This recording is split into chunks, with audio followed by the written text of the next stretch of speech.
So, red-stemmed dogwood, also known as Cornus Alba, one of the most beautiful deciduous plants this time of year that you can have in your garden. And I'm going to show you two different techniques, both super simple, in order to create new plants for your collection. So without further ado, let's get into this cutting stroke layering, nice terminology, video. This is my Cornus Alba, and it's just stored at the back ready to put some size on. Now this started as such a small plant, just like what I'm going to show you today. First I'm going to show you how to take the cuttings, super simple, and then I'll show you how to do some layering, which again is very, very easy. So I am going to take one whole stem off just so I can take 2 or 3 cuttings of this. Now I know what you're thinking, it kind of defeats the object because these are grown for their beautiful colour, right? However, we're not going to get more plants without having a little bit of sacrifice. Now I'm going to take that bit off as well.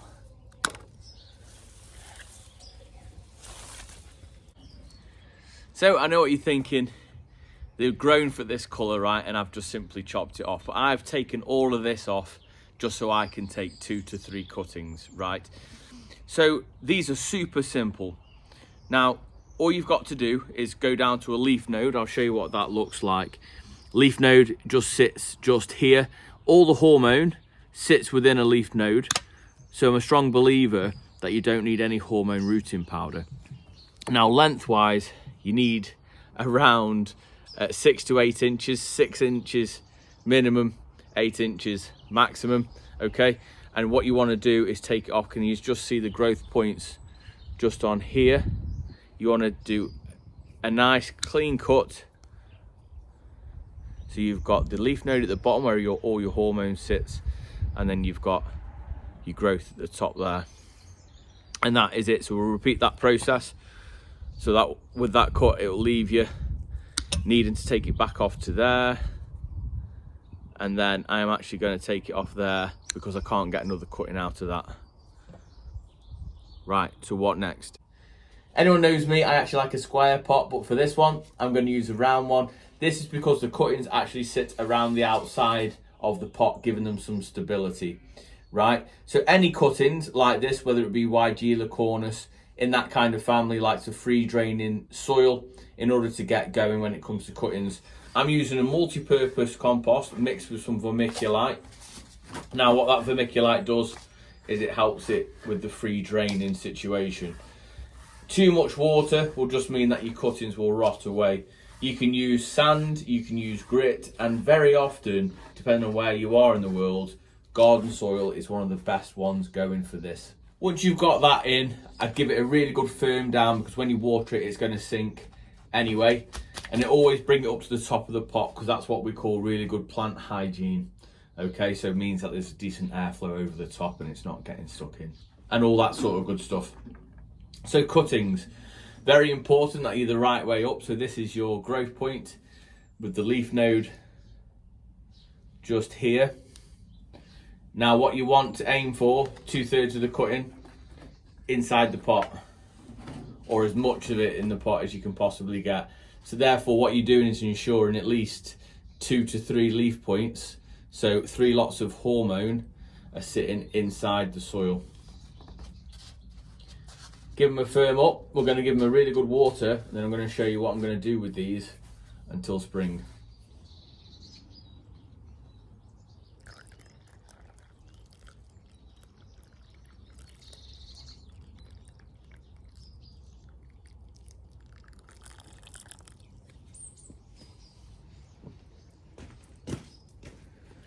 Now with these cuttings, I'm going to put mine in my summer house, in my mini greenhouse. The mini greenhouses you can pick up from around £10 in B&Q, Poundland, Home Bargains, them kind of stores here in the UK.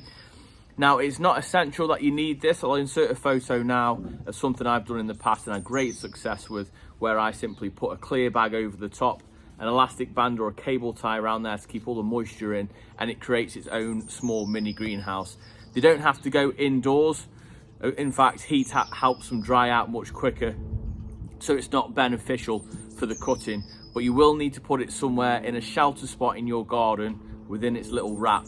Now I highly recommend it's not in a sunny spot, okay, again for drying out, so you want it somewhere in a shady spot, somewhere where you won't forget it and you can check on it every now and then. I'm going to pop mine in my mini greenhouse. I'll show you what that looks like, and then I'm going to go ahead and show you how to layer these in order to get more plants as well. This is my mini greenhouse. I keep this in my conservatory. It's unheated, and then I simply pop these in a tray that's got no holes in, so you've got to keep an eye on the watering situation. But we'll give it a good water, so this will be fine for a good amount of time. I'll shut this up, it'll create its own environment. This is why I highly recommend these, and they are super cheap nowadays. Anyway, let's pop this down, and I'm going to show you how to layer these plants.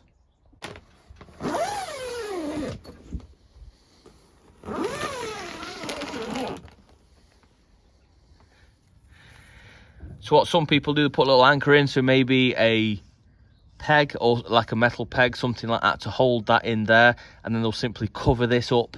Some people are not lazy, you can use a brick, anything like that, but obviously it can come off.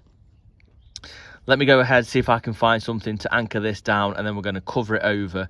So what that does, right where my finger is, if we cover it up there, it's really important that you cover a leaf node up, so just where my little finger is there, or my ring finger just there. You've got to cover up. So it's really important that you cover up a leaf node or a few, because that's where the new root system is going to become. So we're going to cover this, peg it into the floor, cover it with soil, and this is where all your new roots are going to come from. It'll just be a case of simply snipping it off in the summer, or maybe this time next year, give it 12 months, and then you'll have your own plant as well.